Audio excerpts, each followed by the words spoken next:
ನಮಸ್ತೆ ಸ್ನೇಹಿತರೆ, ಇವತ್ತು ನಾವು ಕನ್ನಡ ವ್ಯಾಕರಣ ಭಾಗಗಳಲ್ಲಿ ಸಮಾಸದ ಬಗ್ಗೆ ತಿಳ್ಕೊಳ್ಳುವ. ಎಲ್ಲ ಸ್ಪರ್ಧಾತ್ಮಕ ಪರೀಕ್ಷೆಗಳಿಗೂ ಕೂಡ ತುಂಬಾ ಮುಖ್ಯವಾಗಿರುವಂಥದ್ದು ಒಂದು ಭಾಗ ಅಂದರೆ ಸಮಾಸಗಳು.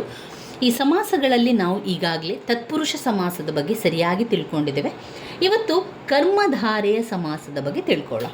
ನೀವು ಪಾಯಿಂಟ್ಸ್ ಬುಕ್ಕನ್ನು ಮಾಡಿಕೊಂಡಿದ್ರೆ ಪಾಯಿಂಟ್ಸ್ ಬುಕ್ಕಲ್ಲಿ ಬರ್ಕೊಳ್ಳಿ. ಮೊದಲಿಗೆ ಕರ್ಮಧಾರೆಯ ಸಮಾಸ ಅಂದರೆ ಏನು ಅಂತ ತಿಳ್ಕೊಳ್ಳೋ.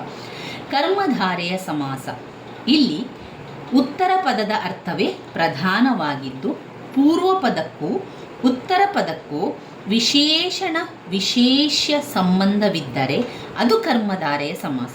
ನೋಡಿ, ತತ್ಪುರುಷ ಸಮಾಸದಲ್ಲಿ ಕೂಡ ಉತ್ತರ ಪದದ ಅರ್ಥ ಪ್ರಧಾನವಾಗಿದ್ದರೆ ಅಂತ ಹೇಳಿದಾರಲ್ವಾ.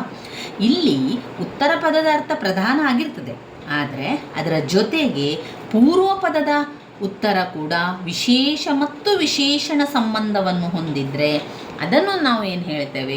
ಕರ್ಮಧಾರೆಯ ಸಮಾಸ ಅಂತ ಹೇಳ್ತೇವೆ. ಕರ್ಮಧಾರೆಯ ಸಮಾಸದಲ್ಲಿ ಕೂಡ ಉತ್ತರ ಪದದ ಅರ್ಥವೇ ಪ್ರಧಾನವಾಗಿದ್ದು ಪೂರ್ವ ಪದ ಅಂದರೆ ಇದು ಹೊಸದು ಪ್ಲಸ್ ಕನ್ನಡ, ಹೊಸಗನ್ನಡ, ಪೂರ್ವ ಪದಕ್ಕೂ ಉತ್ತರ ಪದಕ್ಕೂ ವಿಶೇಷಣ ಮತ್ತು ವಿಶೇಷ ಸಂಬಂಧಗಳಿದ್ದರೆ ಅದನ್ನು ನಾವೇನು ಹೇಳ್ತೇವೆ? ಕರ್ಮಧಾರೆಯ ಸಮಾಸ ಅಂತ ಹೇಳ್ತೇವೆ. ಈ ಸಮಾಸದಲ್ಲಿ ಪೂರ್ವೋತ್ತರ ಪದಗಳೆರಡು ಲಿಂಗವಚನ ವಿಭಕ್ತಿಗಳು ಸಮಾನವಾಗಿರುತ್ತದೆ. ಪೂರ್ವೋತ್ತರ ಪದಗಳೆರಡು ಲಿಂಗವಚನ ವಿಭಕ್ತಿಗಳು ಸಮಾನವಾಗಿರುತ್ತದೆ. ಈಗ ಕರ್ಮಧಾರೆಯ ಸಮಾಸ ಏನು ಅಂತ ಅರ್ಥ ಗೊತ್ತಾಯಿತು. ಮತ್ತೊಮ್ಮೆ ಹೇಳ್ತಾ ಹೋಗ್ತೇನೆ. ಇಲ್ಲಿ ಉತ್ತರ ಪದದ ಅರ್ಥವೇ ಪ್ರಧಾನವಾಗಿರ್ತದೆ. ಪೂರ್ವ ಪದಕ್ಕೂ ಉತ್ತರ ಪದಕ್ಕೂ ವಿಶೇಷಣ ಮತ್ತು ವಿಶೇಷ ಸಂಬಂಧಗಳಿದ್ದರೆ ಅದನ್ನು ನಾವೇನು ಹೇಳ್ತೇವೆ?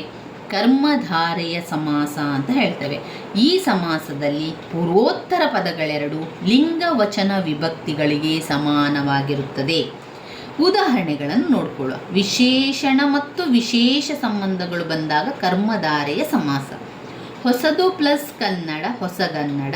ಕಿರಿಯ ಪ್ಲಸ್ ಗೆಜ್ಜೆ, ಕಿರುಗೆಜ್ಜೆ. ಎಳೆಯ ಪ್ಲಸ್ ನೀರು, ಎಳನೀರು.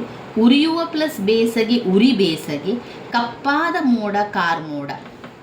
ಇದು ಇಂಪಾರ್ಟೆಂಟ್ ಆಗಿರುವಂತಹ ಉದಾಹರಣೆ.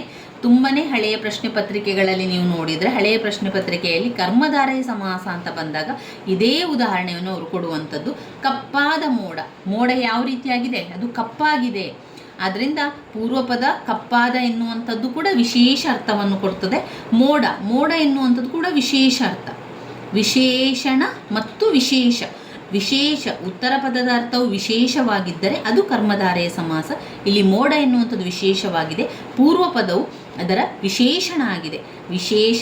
ವಿಶೇಷ ಸಂಬಂಧವಿದ್ದರೆ ಅದು ಕರ್ಮಧಾರೆಯ ಸಮಾಸ. ಕಪ್ಪಾದ ಮೋಡ ಏನಾಗಿದೆ? ಮೋಡ ಕಪ್ಪಾಗಿದೆ. ಕಪ್ಪಾದ ಮೋಡ, ಕಾರ್ಮೋಡ. ಹಿರಿದಾದ ಮರ, ಹೆಮ್ಮರ. ಮರ ಯಾವ ರೀತಿ ಇದೆ? ಹಿರಿದಾಗಿದೆ. ಹಿರಿದಾದ ಮರ, ಹೆಮ್ಮರ.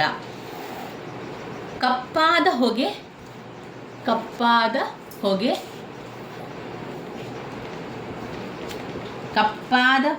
ಕಾರ್ಬೊಗೆ. ಅರಳುವ ಮೊಗ್ಗು, ಅರಳು ಮೊಗ್ಗು. ಬಿಳಿದು ಕೊಡೆ, ಬಿಳ್ಗೊಡೆ. ದಿವ್ಯವಾದ ಪ್ರಕಾಶ, ದಿವ್ಯ ಪ್ರಕಾಶ. ನೀಲವಾದ ಸಮುದ್ರ, ನೀಲ ಸಮುದ್ರ. ಕರ್ಮಧಾರೆಯ ಸಮಾಸಗಳಲ್ಲಿ ನೀವು ನೆನಪಲ್ಲಿ ಇಟ್ಕೊಳ್ಬೇಕಾಗಿರುವಂಥದ್ದು ಉತ್ತರ ಪದದ ಅರ್ಥವು ವಿಶೇಷ ಅರ್ಥವನ್ನು ಹೊಂದಿರ್ತದೆ. ಪೂರ್ವ ಪದವು ವಿಶೇಷಣ ಮತ್ತು ಉತ್ತರ ಪದವು ವಿಶೇಷ ಸಂಬಂಧವನ್ನು ಹೊಂದಿದರೆ, ವಿಶೇಷಣ ಮತ್ತು ವಿಶೇಷ ಸಂಬಂಧ ಹೊಂದಿದರೆ ಅದು ಕರ್ಮಧಾರೆಯ ಸಮಾಸ. ಈ ಸಮಾಸದಲ್ಲಿ ಪೂರ್ವೋತ್ತರ ಪದಗಳೆರಡು ಲಿಂಗವಚನ ವಿಭಕ್ತಿಗಳಿಗೆ ಸಮಾನವಾಗಿರುತ್ತದೆ. ಕಪ್ಪಾದ ಮೋಡ, ಕಾರ್ಮೋಡ. ಬಿಳ್ಗೊಡೆ, ಬಿಳ್ಗೊಡೆ. ಬಿಳಿದು ಪ್ಲಸ್ ಕೊಡೆ, ಬಿಳ್ಗೊಡೆ. ಕಪ್ಪಾದ ಪ್ಲಸ್ ಮೋಡ, ಕಾರ್ಮೋಡ.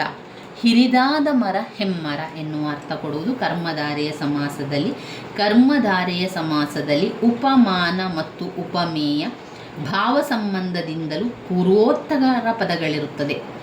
ಅಡಿಗಳು ಪ್ಲಸ್ ತಾವರೆಯಂತೆ, ಅಡಿದಾವರೆ. ತಾವರೆ ಗಣ್ಣು, ಮುಖಕಮಲ, ಪಾದಕಮಲ, ಚಂದ್ರಮುಖಿ ಇತ್ಯಾದಿ. ಕೆಲವು ಕಡೆ ಸಂಭಾವನೆ ಮಾಡಿದಾಗ ಅಂದರೆ ಊಹೆ ಮಾಡಿದಾಗ ಕರ್ಮಧಾರೆಯ ಸಮಾಸವಾಗುವುದು. ವಿಂಧ್ಯಾವೆಂಬ ಪರ್ವತ, ವಿಂಧ್ಯ ಪರ್ವತ. ಗಂಗೆ ಎಂಬ ನದಿ, ಗಂಗಾ ನದಿ. ಸ್ತ್ರೀ ಎಂಬ ದೇವತೆ, ಸ್ತ್ರೀ ದೇವತೆ.